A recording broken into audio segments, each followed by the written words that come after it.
सुनो ना राजा जी, मुझे ना आइसक्रीम खानी है। कौन सी वाली?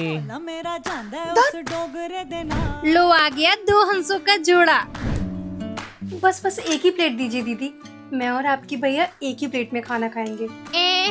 प्यार तो देखो दोनों का, निब्बा निब्बी हो रहे हैं दोनों। प्लीज मुझसे दूर मत जाओ, कहीं मुझे बुआ जी ने घेर लिया तो। मुझे बहुत घबराहट होती है राजा जी, मेरे साथ ही रहो। ओम्फो, दूरी सही नहीं जा रही। ये दुल्हन कितनी सुंदर लग रही है ना राजा जी। लेकिन तुमसे सुंदर नहीं लग रही है।